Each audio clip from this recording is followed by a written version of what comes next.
সবাই দরুদ শরীফ পড়ি। আল্লাহুম্মা সাল্লি আলা সাইয়্যিদিনা ওয়া হাবিবিনা ওয়া মাওলানা মুহাম্মদ সাল্লাল্লাহু আলাইহি ওয়া আলা আলিহি ওয়া আসহাবিহি ওয়া বারাকা সাল্লাম। গাজীপুর এক আসনে নির্বাচনী জনসভায় এই রোদ্রের ভিতরে কষ্ট করে আপনারা উপস্থিত হয়েছেন, শুকরিয়া কেন বলি আলহামদুলিল্লাহ। গাজী কাকে বলি? যারা অন্যায় প্রতিবাদে ন্যায়ের পক্ষে বিজয় লাভ করে। এখন শুধু গাজীপুর লেখলে হবে না।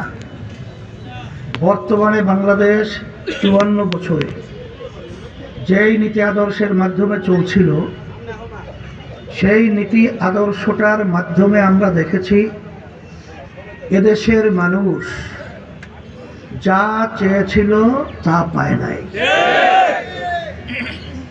এদেশ স্বাধীন হয়েছিল, লক্ষ লক্ষ মানুষ জীবন দিয়েছিল, পঙ্গু হয়েছিল।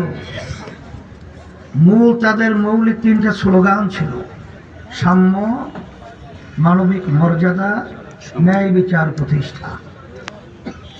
কিন্তু বাস্তবে যারা দেশ পরিচালনা করেছিল, এদের পরিচালনায় আমরা একটাও বাস্তবে দেখি নাই।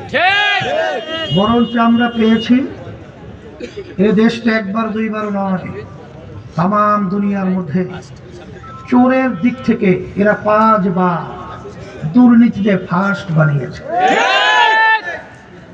আমরা এদের পরিচালনায় পেয়েছি হাজার হাজার মায়ের কোলগুলো সন্তান হারা হয়ে গেছে। রাস্তায় নামার পরে মানুষ গুম হয়ে যেত, ঘরে গেলে খুন হয়ে যেত। আমাদের দেশের টাকাগুলো বিদেশে পাচার করে বেগম পাড়া তৈরি করেছে। এগুলা কি দুর্নীতি না ভালো কাজ? এখন এই দুর্নীতিকে দূর করার কাজই হলো গাজীপুরের মানুষের গাজী। কথা ঠিক না? আপনারা জানেন এই বাংলাদেশের মধ্যে 5ই আগস্ট 2024 গণ অভ্যুত্থানের পরে দেশ গড়ার একটা সুন্দর সুযোগ এসেছে। এই সুযোগকে যদি আমরা কাজে লাগাতে না পারি, আল্লাহ মাফ করুক, আমাদের আফসোস করতে হবে। আপনারা জানেন যে বাংলাদেশে এখন বর্তমানে যারা নির্বাচন করছে, একটা হলো বৃহৎ বিএনপির সাথে জোটবদ্ধ হয়ে ধানের শীষ মার্কা, আর অন্যান্য আদার যারা আছে তাদের মার্কা। আর একটা দল রয়েছে উল্লেখযোগ্য, জামাতের নেতৃত্বে যে জোট হয়েছে। এই যে 2 জোটের কথা আমি বললাম, এরা কোন জোটের লোকেরা কি বলে যারা তা ইসলাম অনুযায়ী রাষ্ট্র পরিচালনা করবে? না, বরঞ্চ তারা কি বলে, বিএনপিটা আগে পরে বলেছে, এখন তাই বলছে। আর বর্তমানে জামাতের নেতৃত্ব যে জোট হয়েছে, তারা পরিষ্কার বলেছে তারা শরিয়া অনুযায়ী মানে ইসলাম অনুযায়ী দেশ পরিচালনা করবে না। তারা প্রচলিত নিয়ম আইন অনুযায়ী দেশ পরিচালনা করবে। প্রচলিত নিয়ম অনুযায়ী দেশ পরিচালনার মাধ্যমে তারা ইনসাফ প্রতিষ্ঠিত করবে। এটা একটা দিন যেরকম নাকি আমরা এখন বাস্তব, ঠিক এইরকম ভাবে এই প্রচলিত নিয়মের মাধ্যমে অন্যায়কে দূর করে ইনসাফ রক্ষা করে, এরকম অবাস্তব। কথা ঠিক না ঠিক? এরকম বাস্তবতা দিনকে রাত্র বানানো যায় না, রাত্রকে দিন বানানো যায় না।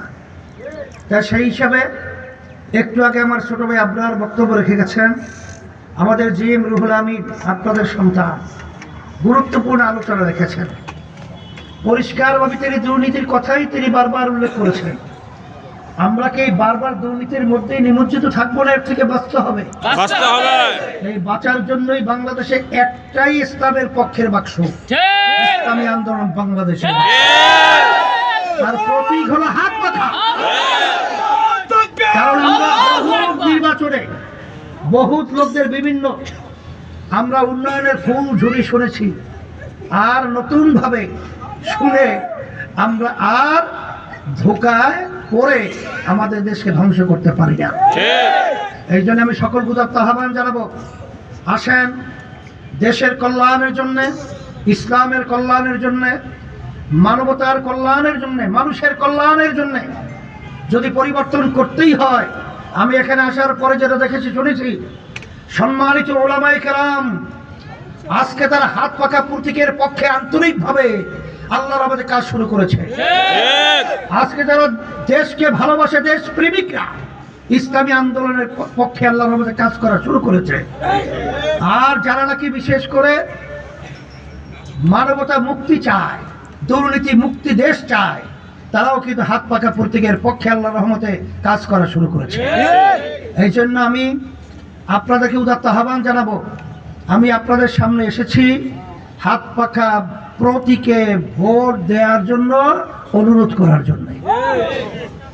আপনারা কি আমাদের আহ্বান শুনবেন তা জানি না, তবে আমি আল্লাহর কাছে বলতে পারবো রব্বুল আলামিন আমাদের দায়িত্ব আমরা পালন করেছি।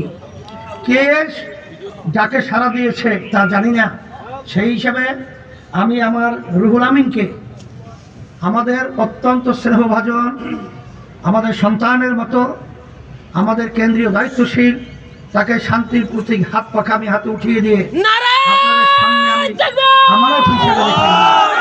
আল্লাহ রাব্বুল আলামিন যেন তাকে ইসলামের পক্ষে হাত পাখা প্রতীকের পক্ষে আল্লাহ যেন বিজয় দান করে।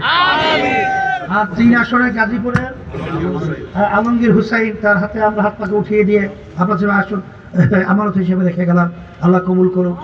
রব্বানা আতিনা ফিদ দুনিয়া হাসানা ওয়া ফিল আখিরাতি হাসানা ওয়া কিনা আযাবান নার বিরহমাতিকা ইয়া